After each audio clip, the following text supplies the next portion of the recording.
ಸಚಿವರಾಗಿರ್ತಕ್ಕಂಥ ಸನ್ಮಾನ್ಯ ಶ್ರೀ ಮಧು ಬಂಗಾರಪ್ಪ ಸಾಹೇಬರು ಬರ್ತಾ ಇದ್ದಾರೆ. ಅವರನ್ನು ನಿಮ್ಮೆಲ್ಲರ ಪರವಾಗಿ ಹೃತ್ಪೂರ್ವಕವಾಗಿ ವೇದಿಕೆಗೆ ಆಹ್ವಾನಿಸ್ತಾ ಇದ್ದೇನೆ.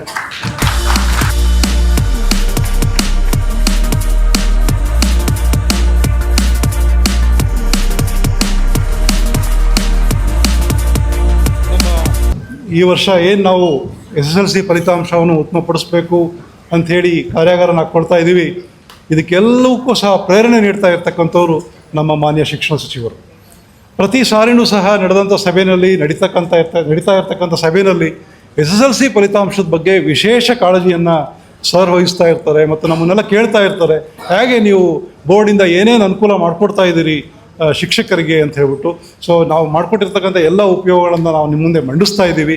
ಸೊ ಮಾನ್ಯ ಶಿಕ್ಷಣ ಸಚಿವರನ್ನ ಮತ್ತೊಮ್ಮೆ ನಿಮ್ಮೆಲ್ಲರ ಪರವಾಗಿ ಹೃತ್ಪೂರ್ವಕವಾಗಿ ನಾನು ಸ್ವಾಗತಿಸ್ತೇನೆ. ಸಹಭಾಗಿತ್ವದಲ್ಲಿ ಶಿಕ್ಷಣ ಸಿರಿ ಎಂಬ ಸದಾಶಯದೊಂದಿಗೆ ಚಲ್ಲಬಲ್ಲ ಹಂಬಲದಿಂದ ಕಾರ್ಯನಿರ್ವಹಿಸುತ್ತಿರುವ ಘನ ಕರ್ನಾಟಕ ಸರ್ಕಾರದ ಮಾನ್ಯ ಶಾಲಾ ಶಿಕ್ಷಣ ಸಚಿವರಾದ ಸನ್ಮಾನ್ಯ ಶ್ರೀ ಮಧು ಬಂಗಾರಪ್ಪರವರ ನೇತೃತ್ವದಲ್ಲಿ ಶಾಲಾ ಶಿಕ್ಷಣ ಮತ್ತು ಸಾಕ್ಷರತಾ ಇಲಾಖೆಯ ಆಯುಕ್ತರು, ಪ್ರಧಾನ ಕಾರ್ಯದರ್ಶಿಗಳು, ಅಪರ ಆಯುಕ್ತರು ಹಾಗೂ ಎಲ್ಲ ರಾಜ್ಯ ಮಟ್ಟದ ಅಧಿಕಾರಿಗಳ ನಿರ್ದೇಶನದಲ್ಲಿ, ನಮ್ಮೆಲ್ಲ ಉಪನಿರ್ದೇಶಕರು ಹಾಗೂ ಇಲಾಖಾಧಿಕಾರಿಗಳ ಮಾರ್ಗದರ್ಶನದಲ್ಲಿ, ಎಲ್ಲ ಶಾಲಾ ಮುಖ್ಯೋಪಾಧ್ಯಾಯರು, ಶಿಕ್ಷಕರ ಸಹಭಾಗಿತ್ವದಲ್ಲಿ ನಾವೆಲ್ಲರೂ SSLC ಪರೀಕ್ಷಾ ಫಲಿತಾಂಶ ಸುಧಾರಣೆಗಾಗಿ ಕ್ರಿಯಾತ್ಮಕ ರಚನಾತ್ಮಕ ಕಾರ್ಯಕ್ರಮ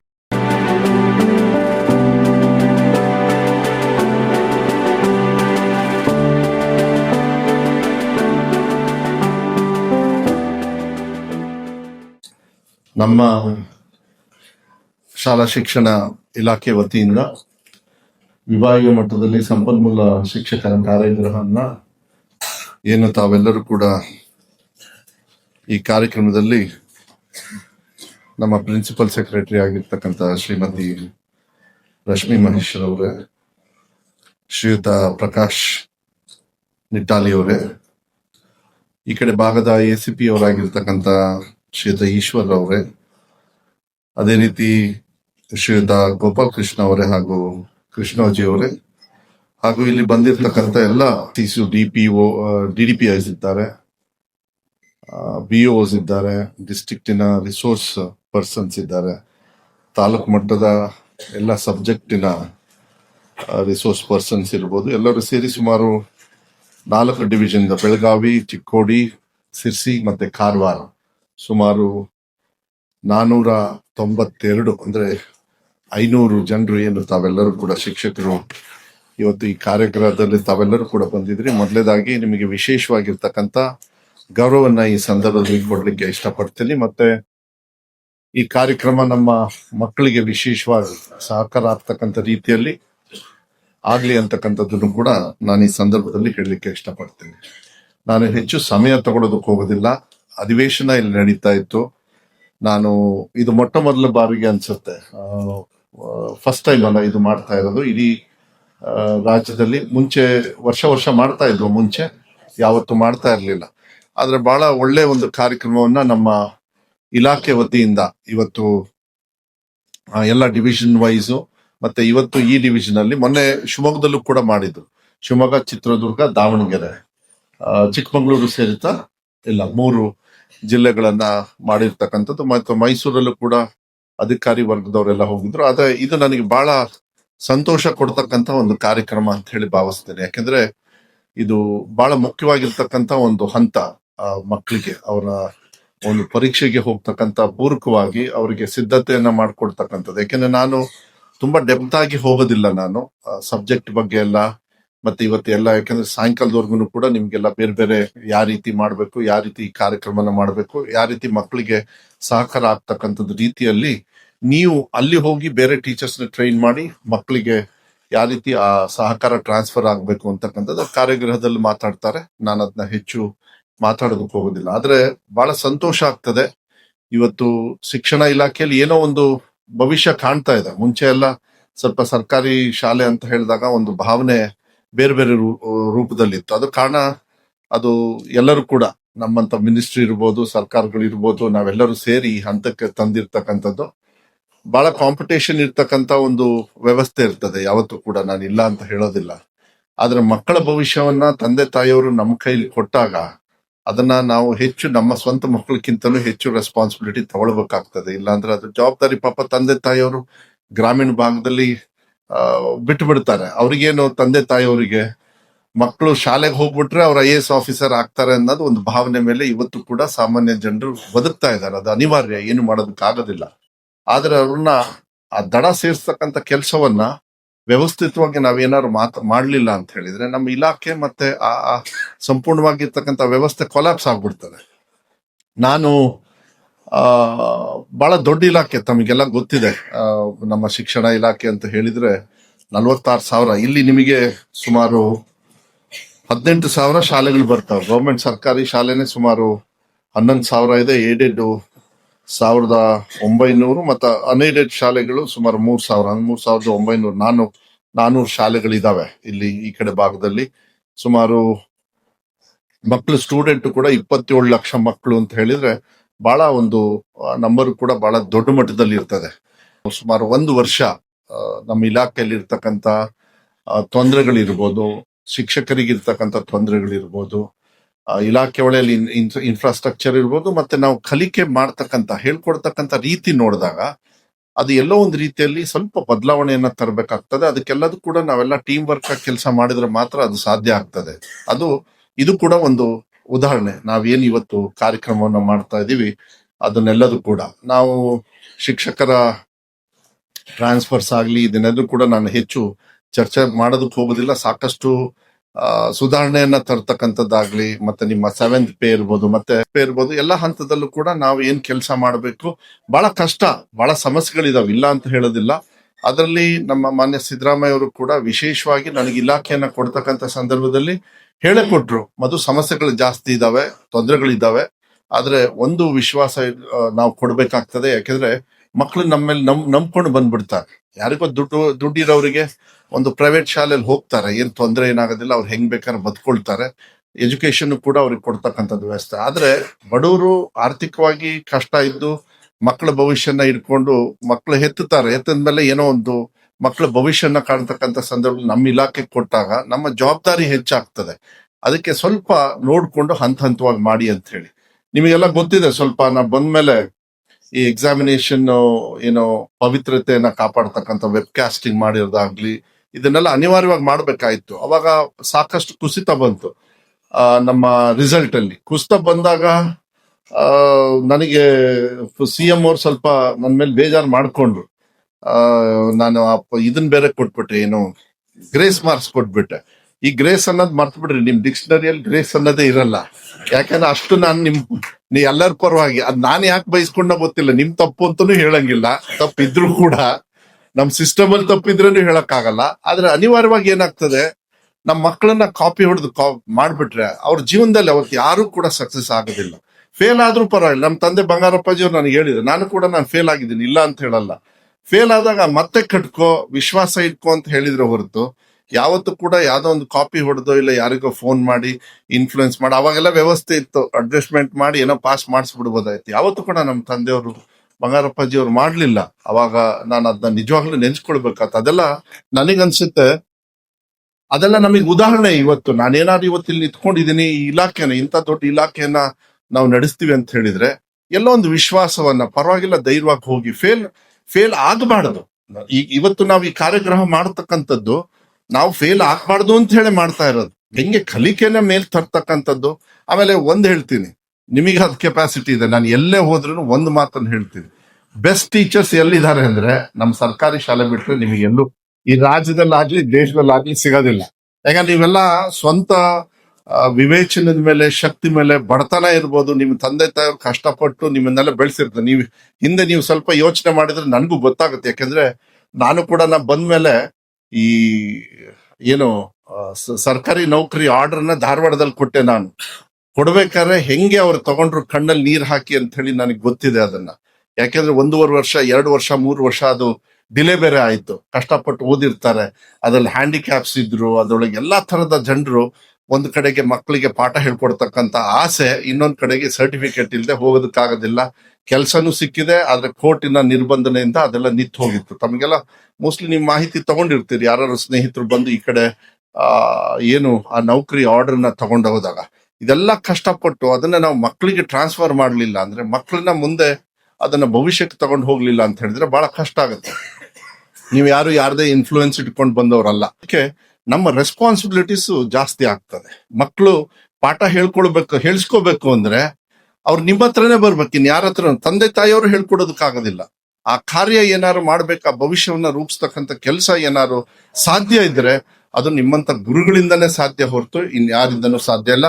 ನನಗೂ ಕೂಡ ಒಬ್ಬ ಮಗ ಇದ್ದಾನೆ, ಅವನಿಂದನೂ ಸಾಧ್ಯ ಅವನಿಗೂ ನಾನು ಹೇಳ್ಕೊಡೋದಕ್ಕಾಗೋದಿಲ್ಲ. ಮತ್ತೆ ನಾನು ನಿಮ್ಮಂತವ್ರ ಮೇಲೆ ನಾವು ಡಿಪೆಂಡ್ ಆಗ್ಬೇಕಾಗ್ತದೆ. ಅದಕ್ಕೆ ನಾನು ತಮ್ಮಲ್ಲಿ ಕೇಳ್ಕೊಳ್ಳೋದು, ಇದೆಲ್ಲ ಇಂಥ ಕಾರ್ಯಗಳ ಮಾಡ್ತಕ್ಕಂಥ ಸಂದರ್ಭದಲ್ಲಿ ಅದನ್ನ ಇನ್ನು, ಯಾಕೆಂದ್ರೆ ನಾವೆಲ್ಲ ಈಗ KPS ಶಾಲೆಗಳನ್ನ ಮಾಡ್ತಾ ಇದ್ವಿ, ತಮಗೆಲ್ಲ ಅದ್ ಮಕ್ಕಳ ಹಿತ ನೋಡಿ. ಒಂದ್ ಹೇಳ್ತೀನಿ, ಕೆಲವು ಸತಿ ಮುಂದಿನ ದಿನಗಳಲ್ಲಿ ನಿಮಗೆ ಕಷ್ಟ ಅನ್ಸ್ಬೋದು, ಇಲ್ಲ ಸ್ವಲ್ಪ ಏನಪ್ಪಾ ಇದು ಇಷ್ಟೊಂದು ಇದ್ರಲ್ಲಿದ್ದಾರೆ, ಸ್ಪೀಡ್ ಅಲ್ಲಿ ಇದ್ದಾರೆ, ಇಲ್ಲ ಸ್ಟ್ರಿಕ್ಟ್ ಆಗಿದ್ದಾರೆ, ಇಲ್ಲಾಂದ್ರೆ ಇದು ಮಕ್ಕಳ ಹಿತದೃಷ್ಟಿ ಒಂದು ಬಿಟ್ರೆ ನನ್ನ ಇಲಾಖೆಯಲ್ಲಿ ನನಗೆ ಏನು ಕಾಣಿಸೋದಿಲ್ಲ. ಮಕ್ಕಳಿಗೆ ನಾವು ನಿರ್ಬಂಧನೆ ಹಾಕಬಾರ್ದು. ಅವಕಾಶಗಳಿಗೆ ಕಾಯ್ತಾ ಇರ್ತವೆ. ನಿಮ್ಮಂತ ಗುರುಗಳಿಗೆ ನೀವು ಪಾಠ ಹೇಳ್ಕೊಡೋದನ್ನ ಕಾಯ್ತಾ ಇರ್ತಾರೆ. ನನಗೆ ತಪ್ಪು, ನಾನೇನು ಗುರುಗಳಿಗೆ ಅಂತ ಹೇಳಲ್ಲ, ನಾನು ಸ್ವಲ್ಪ ದಡ್ಡ ಇರ್ಬೋದು. ಆದ್ರೆ ಆ ದಡ್ಡರನ್ನ ಮೇಲ್ ತರ್ತಕ್ಕಂಥ ಜವಾಬ್ದಾರಿನೇ ತಾನೇ ನಾವು ತಂದೆ ತಾಯಿಯವ್ರು ನಿಮ್ಮಂತ ಮಡಿಲಿಗೆ ಮಕ್ಕಳನ್ನ ಸೇರಿಸಿರ್ತಾರೆ. ಅದಕ್ಕೆ ನಾ ಮಾತಾಡ್ತಾ ಹೋದ್ರೆ ಈ 2 ವರ್ಷದೊಳಗೆ ನಿಮ್ಮ ಜೊತೆ ಸೇರಿ ನನಗೂ ಭಾರಿ ಅನುಭವ ಆಗಿ ಹೋಗ್ಬಿಟ್ಟಿದೆ. ಆದ್ರೆ ನಿಮಗ್ ಪಾಠ ಹೇಳ್ಕೊಡೋದಕ್ಕೆ ಹೋಗೋದಿಲ್ಲ. ಆದ್ರೆ ಮಕ್ಕಳ ಭವಿಷ್ಯವನ್ನ, ಈ ರಾಜ್ಯದ ಮಕ್ಕಳ ಭವಿಷ್ಯವನ್ನ ನಾವು ಸುಮಾರು 44,000 ಕೋಟಿ ಮತ್ತೆ ಬೇರೆ ಬೇರೆಯವರ ಅನುದಾನ ನಮ್ಮೆಲ್ಲ ವಿಶ್ವಾಸ ಇಟ್ಟು ನೋಡಿ, ಮೊಟ್ಟೆ ಅಜೀಂ ಪ್ರೇಮ್ಜಿ ಅವ್ರು ಕೊಡ್ತಾ ಇದ್ದಾರೆ. ಈಗ ಇನ್ಫೋಸಿಸ್ ಅವ್ರ ಮುಂದೆ ಸಹಕಾರ ಮಾಡೋದಕ್ಕೆ ಬಂದಿದ್ದಾರೆ. ಅವರೆಲ್ಲ ಯಾಕೆ ಬಂದಿದ್ದಾರೆ ಅಂದ್ರೆ ಈ ಇಲಾಖೆಯಲ್ಲಿ ಮಕ್ಕಳ ಭವಿಷ್ಯ ಇರೋದ್ರಿಂದ ಈ ಇಲಾಖೆ ಸ್ವಲ್ಪ ಚೆನ್ನಾಗಿ ನಡೀತಾ ಇದೆ, ಭವಿಷ್ಯ ಇದೆ. ಇಲ್ಲಿ ಅವರ ಹಣೆ ಬರನು ನಮ್ಮಲ್ಲೇ ಇರ್ತದೆ. ಯಾಕಂದ್ರೆ ಈ ಮಕ್ಕಳೇ ಹೋಗಿ ಅವರ ಇನ್ಸ್ಟಿಟ್ಯೂಷನ್ ಅಲ್ಲಿ ಕೆಲಸ ಮಾಡ್ಬೇಕು. ಅದಕ್ಕೆ ಅವ್ರಿಗೂ ಕೂಡ ಆಸೆ ಇದೆ, ಇಲ್ಲ ನಾವು ಮಾಡ್ಬೇಕು, ಸಹಾಯ ಮಾಡ್ಬೇಕು ಇಲಾಖೆಗೆ ಅಂತ ಹೇಳಿ. ಅವ್ರು ಕೊಟ್ಟಾಗ ನಾವು ಒಳ್ಳೆ ರೀತಿಯಲ್ಲಿ ನಡ್ಕೊಂಡು ಹೋಗೋದು ಬಹಳ ಮುಖ್ಯ ಆಗ್ತದೆ. ನಾನು ಇಷ್ಟೇ ಹೇಳೋದು, ಮಕ್ಕಳ ನಾವು ನೋಡಿ ಮೊನ್ನೆ ಮೆಗಾ PTM, ನಾನು ನಿಮಗೆಲ್ಲರಿಗೂ ಕೂಡ ನಾನು ಹೃದಯಪೂರ್ವಕ ಧನ್ಯವಾದಗಳನ್ನು ಹೇಳಲಿಕ್ಕೆ ಇಷ್ಟಪಡ್ತೀನಿ. ಯಾಕಂದ್ರೆ ಚಿಲ್ಡ್ರನ್ಸ್ ಡೇ, ಯಾಕಂದ್ರೆ ಮಕ್ಕಳ ದಿನಾಚರಣೆಯಲ್ಲಿ, ಯಾಕಂದ್ರೆ ಅದು ಹೊಸ ಪ್ರಯೋಗ. ಯಾಕಂದ್ರೆ ನನ್ನ ಮಗನಿಗೆ ಪೇರೆಂಟ್ಸ್ ಟೀಚರ್ಸ್ ಮೀಟಿಂಗ್ ಹೋಗೋದು ಮುಖ್ಯ ಅಲ್ಲ, ಸರ್ಕಾರಿ ಶಾಲೆಯಲ್ಲೂ ಕೂಡ ಮೆಗಾ PTM ಆಗ್ಬೇಕಂತ ನಾನು ರಶ್ಮಿ ಅವರಿಗೆ ನಾನು ಧನ್ಯವಾದಗಳನ್ನು ಹೇಳ್ತೀನಿ. ಅವ್ರದ್ದು ಐಡಿಯಾ ಅದು ನಿಜವಾಗ್ಲು ಮೆಗಾ PTM ಅಲ್ಲ, ಅವೆಲ್ಲ ಸೇರಿ ಇದ್ ಮಾಡಿದ್ವಿ. ಅವ್ರು ಸಡನ್ ಆಗಿ ಒಂದ್ ದಿವಸ ಮೀಟಿಂಗ್ ಅಲ್ಲಿ ಎಲ್ಲ ಈ ಪೋಷಕರನ್ನು ಎಲ್ಲ ಸೇರಿಸ್ಬೇಕು ಸರ್, ಅದೇ ಸಕ್ಸಸ್ ಆಗಿದೆ ಅಂತ ಹೇಳಿದ್ರೆ ಅದು ನಮ್ಮ ಇಲಾಖೆಯವರ ಸಹಕಾರ, ಅದ್ರ ಜೊತೆಗೆ ನಿಮ್ಮೆಲ್ಲರ ಸಹಕಾರ. ಯಾಕಂದ್ರೆ ನಿಮ್ಮೆಲ್ಲ ಸಹಕಾರ ಆಗಿಲ್ಲ ಅಂದ್ರೆ ಆಗೋದಿಲ್ಲ.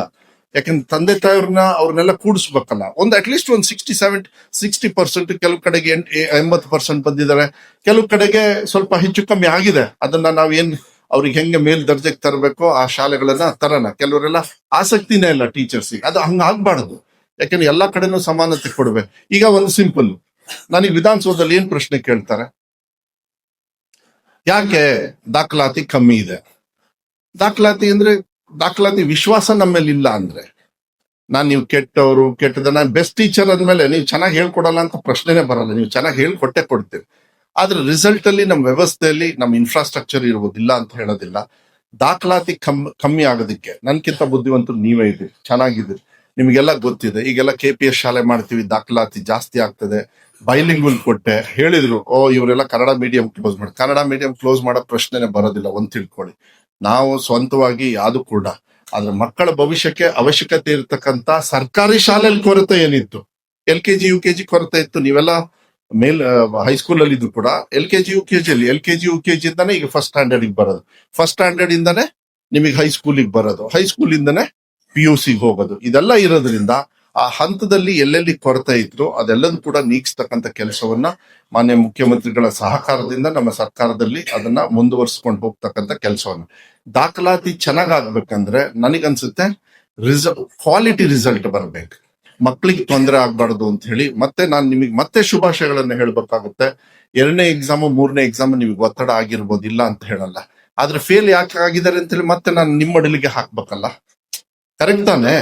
ಈಗ ಮಕ್ಕಳು ಪಾಸ್ ಆಗ್ಬೇಕು, ನಮಗೆ ಮಕ್ಕಳು ಫೇಲ್ ಆಗಿದ್ದಾರೆ ಅಂದ್ರೆ ಈಗ ಹಾಗಾದ್ರೆ ನಾನು ಕಾರಣ, ನೀವು ಕಾರಣ ಅಂತಾನು ನಾನು ಹೇಳೋದಕ್ಕೆ ನನಗೆ ಮನ್ಸಿಲ್ಲ. ಆದ್ರೆ ರೆಸ್ಪಾನ್ಸಿಬಿಲಿಟಿನ ನಿಮ್ಮ ಅಡಿಗೆ ಕೊಟ್ಟು ಹೋದ್ಸತಿ ನೀವು ದಾಖಲೆ ರೀತಿಯಲ್ಲಿ ಇಡೀ ಭಾರತ ದೇಶದಲ್ಲಿ 2nd and 3rd ಎಕ್ಸಾಮ್ ಎಲ್ಲೂ ಮಾಡ್ತಾ ಇರ್ಲಿಲ್ಲ. ಆದ್ರೆ ಅದೇ ಮಕ್ಕಳು, ಅದೇ ಶಾಲೆ ನಿಮ್ಮಂತ ಅದೇ ಟೀಚರ್ 1,16,000 ಮಕ್ಕಳು ಪಾಸ್ ಆಗಿದ್ದಾರೆ ಅಂದ್ರೆ ನಮ್ಮ ಟೀಚರ್ಸ್ ಕೆಪಾಸಿಟಿ, ನಮ್ಮ ಮಕ್ಕಳ ಕೆಪಾಸಿಟಿ ಹೆಂಗಿರ್ಬೇಕು ನೋಡಿ. 1,16,000 ಅದನ್ನೇನು ಯಾವಾಗ್ಲೂ ನಾನು ಕಂಟಿನ್ಯೂ ಮಾಡ್ಬೇಕಂತ ಇಲ್ಲ.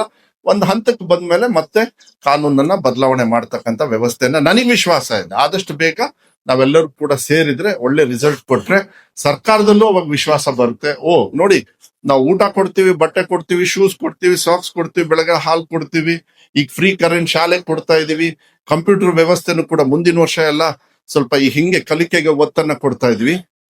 ಈವನ್ ಕಂಪ್ಯೂಟರ್ ಇರ್ಬೋದು, ಯಾಕಂದ್ರೆ ನಾವು ಬೇಸ್ಡ್ ಏನು ಮಾಡಕ್ ಆಗೋದಿಲ್ಲ. ಇವತ್ತಿನ ಕಲಿಕೆಯಲ್ಲಿ ನಮಗೆ ಟೆಕ್ನಾಲಜಿನ ಇನ್ವಾಲ್ವ್ ಮಾಡ್ಲಿಲ್ಲ ಅಂತ ಹೇಳಿದ್ರೆ ಮಕ್ಕಳಿಗೆ ಭವಿಷ್ಯನೂ ಸಿಗೋದಿಲ್ಲ, ಮಕ್ಕಳು ಕೂಡ ನಮ್ಮ ಶಾಲೆಗೆ ಬರೋದು ಕಮ್ಮಿ ಆಗ್ತದೆ. ಅದಕ್ಕೆ ಇದೆಲ್ಲ ಕೊಡೋದ್ರಿಂದ ನಾನು ಮಾತಾಡ್ತಾ ಹೋದ್ರೆ ಇನ್ನೂ ಜಾಸ್ತಿ ಮಾತಾಡ್ತೀನಿ. ನಾನು ನಿಮಗೆ ಕಾರ್ಯಕ್ರಮ ಹೇಳೋದ್ರಿಂದ ನಾನು ಹೆಚ್ಚು ಸಮಯನ ತಗೊಳ್ಳೋದಕ್ಕೆ ಹೋಗೋದಿಲ್ಲ. ನಾನು ಇಷ್ಟೇ ಹೇಳೋದು, ಸ್ವಲ್ಪ ರಿಸಲ್ಟ್ಸ್ ನ ಒತ್ತನ್ನ, ಯಾಕಂದ್ರೆ ನೀವು ಈಗ್ಲಿಂದಾನೆ, ಅದಕ್ಕೆ ನಾವು ಈಗ್ಲೇನೆ ಶುರು ಮಾಡಿದ್ವಿ. ಪೇರೆಂಟ್ಸ್ ಟೀಚರ್ಸ್ ಮೀಟಿಂಗ್ ಅಲ್ಲಿ ನಾವು ಇದನ್ನ ಏನು ಎನ್ರೋಲ್ಮೆಂಟ್ ಕೂಡ ಅವತ್ತೇ ಅನೌನ್ಸ್ ಮಾಡಿದೀವಿ. ಮಕ್ಕಳಿಗೆ ವಿಶ್ವಾಸನ, ಪೇರೆಂಟ್ಸಿಗೆ ನಾನು ಒಂದು ಉದಾಹರಣೆ ಹೇಳ್ಬೋದು. ನನ್ನ ಕ್ಷೇತ್ರದೊಳಗೆ ನಾನು LKG UKG ಮತ್ತೆ ಬೈಲಿಂಗಲ್ ಕೊಟ್ಟೆ. ರಶ್ಮಿ ಅವರೇ, ನಾವು ನಮ್ಮ ಒಂದು ಹಳ್ಳಿಯಲ್ಲಿ ಗಿಣಿವಾಲ ಅಂತ ಹೇಳಿ ಒಂದು ಊರಲ್ಲಿ 12 ಜನರು ಮಕ್ಕಳಿದ್ರು, ಬರೀ 12 ಜನರು ಮಕ್ಕಳಿದ್ರು. ಇದನ್ನ ಐ ಥಿಂಕ್ ನಾವೆಲ್ಲ ರೆಸ್ಪಾನ್ಸಿಬಿಲಿಟಿ ತಗೊಂಡು, ನೀವು ಕೂಡ ಆ SDMC ಅವರಿಗೆ, ಆ ಗ್ರಾಮದವ್ರ ವಿಶ್ವಾಸವನ್ನು ತಗೊಂಡ್ರೆ ನಾವು ಬದಲಾವಣೆ ಒಟ್ಟಿಗೆ ಮಾಡುವ. ಒಂದ್ ಹಳ್ಳಿಯಲ್ಲಿ ಆಗುತ್ತೆ ಅಂದ್ರೆ ನನಗನ್ಸುತ್ತೆ ಇಡೀ ರಾಜ್ಯದಲ್ಲಿ ಇರ್ತಕ್ಕಂಥ ಎಲ್ಲಾ ಕಡೆನೂ ಕೂಡ ನಾವು ಬದಲಾವಣೆಯನ್ನ ಮಾಡಬಹುದು. ಗಿಣಿವಾಲ ಅಂತ ಹೇಳಿ ಒಂದು ಕ್ಷೇತ್ರದಲ್ಲಿ ನಾನು ನೋಡ್ತಾ ಇದ್ದೆ, ನೋಡೋಣ ಏನ್ ಬದಲಾವಣೆ ಆಗುತ್ತೆ ಅಂತ ಹೇಳಿ. 12 ಜನರು ಮಕ್ಕಳಿದ್ರು. ನೀವು ಬೇಕಾದ್ರೆ ರೆಕಾರ್ಡ್ ನಾನು ಕಳ್ಸಿಕೊಡ್ತೀನಿ, ನಿಮ್ ವಾಟ್ಸ್ಆಪ್ ಗ್ರೂಪ್ಸ್ ಅಲ್ಲಿ ಕಳ್ಸಿಕೊಡಿ. 12 ಜನರು ಇದ್ರು. ನಾನು LKG UKG ಮತ್ತೆ ದ್ವಿಭಾಷಾ ಕೊಟ್ಟ ತಕ್ಷಣ ಅದೇ ಊರಲ್ಲಿ ಅದೇ ವರ್ಷ ದಾಖಲಾತಿ 82 ಜನರು ಮಕ್ಕಳು ಆ ಸರ್ಕಾರಿ ಶಾಲೆಗೆ ಬರ್ತಾ ಇದ್ದಾರೆ. ಯಾಕೆಂದ್ರೆ ಊರಲ್ಲಿ ಏನ್ ಮಾಡಿದ್ರು, ಇಲ್ಲ ನಮ್ ಸರ್ಕಾರಿ ಶಾಲೆ ನಮ್ಗೆ ಏನ್ ಕೇಳ್ಬೇಕು ಸರ್ಕಾರ ಕೊಡ್ತಾ ಇದೆ, ಇನ್ನು ನಮ್ ಜವಾಬ್ದಾರಿ. ಯಾಕಂದ್ರೆ ಟೀಚರ್ಸ್ ಚೆನ್ನಾಗಿದ್ದಾರೆ, ಇರ್ಬೋದು ಒಂದು ಬಿಲ್ಡಿಂಗ್ ಸ್ವಲ್ಪ ಹೆಚ್ಚು ಕಮ್ಮಿ ಇರುತ್ತೆ, ಶೌಚಾಲಯ ರಿಪೇರಿ ಮಾಡ್ಬೇಕು, ಅದಕ್ಕೆಲ್ಲ ಮಾಡೋಣ. ದಾಖಲಾತಿ ಜಾಸ್ತಿ ಆದ್ರೆ ನಾವು ಕೊಡ್ತೀವಲ್ಲ, ನಾವ್ ಎಲ್ಲಿ ಹೋಗ್ಬೇಕು? ದಾಖಲಾತಿ ಕಮ್ಮಿ ಇರೋದ್ರಲ್ಲಿ ನಾನು ಎಷ್ಟಂತ ದುಡ್ಡು ಹಾಕಿ ನಾನು ನೀವು ಬೆವ್ರು ಸುರಿಸಿ ಟ್ಯಾಕ್ಸ್ ಕಟ್ಟಿರೋದನ್ನ ಎಷ್ಟು ಅಂತ ವೇಸ್ಟ್ ಮಾಡಕ್ ಆಗುತ್ತೆ ನಾನು ಅದಕ್ಕೆ 82 ಜನರು ಆ ಇದ್ರಲ್ಲಿದ್ದಾರೆ. LKG UKG ಅಡ್ಮಿಷನ್ಸ್ ಚೆನ್ನಾಗಿದೆ. ಇವ್ರನ್ನೆಲ್ಲರನ್ನು ಕೂಡ ಈಗ ಮಕ್ಕಳ ಪಾಠ ಹೇಳ್ಕೊಡೋದಕ್ಕೆ ನೀವೆಲ್ಲ ರೆಡಿ ಆಗ್ಬೇಕು. ಅವರೆಲ್ಲ ಈಗ ರೆಡಿ ಆಗ್ತಾರೆ, ಪ್ರೈಮರಿಯಿಂದ ಬರ್ತಾರೆ ಮುಂದೆ. ಅದಕ್ಕೆ ಸ್ವಲ್ಪ ಈ ಏನು ಕಾರ್ಯಗ್ರಹ ಆದ್ಮೇಲೆ ಏನೇನು ಅವಶ್ಯಕತೆ ಇದೆ ಮಕ್ಕಳಿಗೆ ಮತ್ತೆ ನಿಮ್ಮ ಸ್ನೇಹಿತರಿಗೆ ಏನ್ ನೀವು ಮತ್ತೆ ಬೇರೆಯವರಿಗೆ ಟ್ರೈನಿಂಗ್ ಕೊಟ್ಟು ಮಕ್ಕಳಿಗೆ ಅವಕಾಶಗಳನ್ನ ವೈಸ್ ಕೂಡ ಬ್ಲೂ ಪ್ರಿಂಟ್ ಮತ್ತೆ 4 ಮಾಡಲ್ ಕ್ವೆಶ್ಚನ್ ಪೇಪರ್ಸ್ ನ ಮಾಡ್ತಕ್ಕಂಥದ್ದಾಗ್ಲಿ, ಮತ್ತೆ ಪ್ರಿಪರೇಟರಿ ಎಕ್ಸಾಮ್ಸ್ ನ 3 ಪ್ರಿಪರೇಟರಿ ಎಕ್ಸಾಮ್ಸ್, ಮತ್ತೆ ಇನ್ನು LBA ಟಾಪಿಕ್ ವೈಸ್ ಏನು ನೀವೆಲ್ಲರೂ ಕೂಡ ನೀವು ಮಾಡ್ತೀರಿ, ಅದೆಲ್ಲರೂ ಕೂಡ ಮಕ್ಕಳ ಹಿತದೃಷ್ಟಿಯಿಂದ ಆಗೋದ್ರಿಂದ ತಮ್ಮಲ್ಲಿ ನಾನು ಕೈ ಮುಗಿದು ಕೇಳ್ಕೊಳ್ಳಿಕ್ಕೆ ಇಷ್ಟಪಡ್ತೀನಿ. ಮಕ್ಕಳ ಭವಿಷ್ಯವನ್ನ ಒಳ್ಳೆ ರೀತಿಯಲ್ಲಿ ರೂಪಿಸ್ತಕ್ಕಂಥ ಒಂದು ಕೆಲಸವನ್ನ, ಮತ್ತೆ ಸರ್ಕಾರಿ ಶಾಲೆಯ ಭವಿಷ್ಯ ಇರಬಹುದು, ಮತ್ತೆ ಅದನ್ನ ಮೇಲ್ದರ್ಜೆಗೆ ತಗೊಳ್ತಕ್ಕಂಥ ನನಗೆ ವಿಶ್ವಾಸ ಇದೆ. ನಾನು ಇನ್ನು ಹಿಂದೆ ತಿರುಗಿ ನೋಡಲ್ಲ. ನಮ್ಮ ಇಲಾಖೆಯಲ್ಲಿ ನಾವು ಯಾರು ಕೂಡ ನಿಮ್ಮಲ್ಲಿ ಹಿಂದೆ ತಿರುಗಿ ನೋಡೋದಿಲ್ಲ. ನಿಮ್ಮೆಲ್ಲ ಸಹಕಾರದಿಂದ ಮುಂದಿನ ದಿನಗಳಲ್ಲಿ, ಅದು ಇದೇ ವರ್ಷ ನಾನು ಒಂದು ಟಾರ್ಗೆಟ್ ಇಟ್ಕೊಂಡಿದ್ದೀನಿ, ನನಗೆ ವಿಶ್ವಾಸ ಇದೆ. ಏನು ನಮ್ದು ದಾಖಲಾತಿ ಇರ್ಬೋದು, ಏನು ಸ್ಟೂಡೆಂಟ್ಸ್ ದಾಖಲಾತಿ ಇರ್ಬೋದು, ಹಾಗೂ ರಿಸಲ್ಟ್ಸ್ ಕೂಡ ಅದು ಮೇಲ್ದರ್ಜೆಗೆ ನಿಮ್ಮೆಲ್ಲರ ಸಹಕಾರದಿಂದ ಹೋಗುತ್ತೆ ಅಂತ ಹೇಳಿ ನನಗಂತೂ 100% ವಿಶ್ವಾಸ ಇದೆ. ಅದಕ್ಕೆ ಧನ್ಯವಾದಗಳನ್ನು ಕೂಡ ನಾನು ಹೇಳಲಿಕ್ಕೆ ಇಷ್ಟಪಡ್ತೀನಿ. ಅದಕ್ಕೆ ನಮ್ಮ ಇಲಾಖೆ ಏನೇನು ಎಲ್ಲ ಹಿರಿಯ ಅಧಿಕಾರಿಗಳಿಂದ ನಿಮಗೆ ಮಾಹಿತಿ ಬಂದಾಗ, ಯಾಕಂದ್ರೆ ಈಗಿನ್ನು ನಾವು ಡಿಸೆಂಬರ್ ಎಷ್ಟನೇ ತಾರೀಕು ಇವತ್ತು, ಆ ವಿಧಾನಸೌಧದ ಹೋಳದ್ಮೇಲೆ ಒಳಗಡೆ ಬಂದ್ಮೇಲೆ ಗೊತ್ತೇ ಆಗಲ್ಲ ನಮಗೆ, ಎಲ್ಲ ಮರ್ತೋಗ್ಬಿಡ್ತೈತೆ ಎಲ್ಲ. ಸೊ 12ನೇ ತಾರೀಕು ಇರೋದ್ರಿಂದ ಇನ್ನು ನಮಗೆ ಎಕ್ಸಾಮಿಗೆ ಇನ್ನು 2-3 ಇದೆ. ಮಕ್ಳಿಗೆ ಸಹಾಯ ಆಗ್ಲಿ, ಸಾಯಂಕಾಲ ಸ್ಪೆಷಲ್ ಕ್ಲಾಸಸ್ ತಗೊಳ್ಳಿ. ಕೆಲವರು 60 ಇರೋರು 80% ತಗೊಳ್ಳೋರು ಇದ್ದಾರೆ ನೋಡಿ. ಎಕ್ಸಾಮಿನೇಷನ್ ವೆಬ್ಕಾಸ್ಟಿಂಗ್ ಮಾಡಿದ್ದ ವರ್ಷ ಬರೀ 2 ಮಕ್ಕಳು 625ಕ್ಕೆ 625 ತಗೊಂಡ್ರು. ಆದ್ರೆ ಅದಾದ್ಮೇಲೆ 2ನೇ ಎಕ್ಸಾಮು 3ನೇ ಎಕ್ಸಾಮು ಏನು ಹೋದ ವರ್ಷ 2025ರಲ್ಲಿ ರಿಸಲ್ಟ್ ಬಂದಾಗ ಸುಮಾರು 51 ಜನರು ಮಕ್ಕಳು ಇವತ್ತು 625ಕ್ಕೆ 625 ತಗೊಂಡಿದ್ದಾರೆ. ಮತ್ತೆ ಕ್ಯಾಲ್ಕಟಾ ಅಲ್ಲಿ IIT ಅಲ್ಲಿ, ಅದು ನಾನು ಮರ್ತೋಯ್ತು ಯಾವ್ದದು, ಒಂದು ಸಾಕೆತ್ತು ಯಾವ್ದು, ಚಿಕ್ಕಬಳ್ಳಾಪುರ, ಗೌರಿಬಿದ್ನೂರು, ಕಾರಕ್ಪುರ ಅಲ್ಲಿ ಸರ್ಕಾರಿ ಒಬ್ಬ ನಿಮ್ಮಂತ ಮೇಷ್ಟ್ರು ಅವ್ರು ಪುಣ್ಯ ಮಾಡಿದ್ದಾರೆ. ಇವತ್ತು ಪಾಠ ಹೇಳಿಸ್ಕೊಂಡು IIT ಸೆಲೆಕ್ಷನ್ ಒಂದು ವರ್ಷಕ್ಕೆ ಹೋದ ವರ್ಷ ಒಬ್ಬ ಆಗಿದ್ದಾನೆ ಅಂದ್ರೆ ನನಗೆ ವಿಶ್ವಾಸ ಇದೆ ನಿಮ್ಮೆಲ್ಲರ ಸಹಕಾರದಿಂದ ತುಂಬಾ ಜನರು ಸೇರ್ಕೊಳ್ತಾರೆ ಅಂತ ಹೇಳಿ.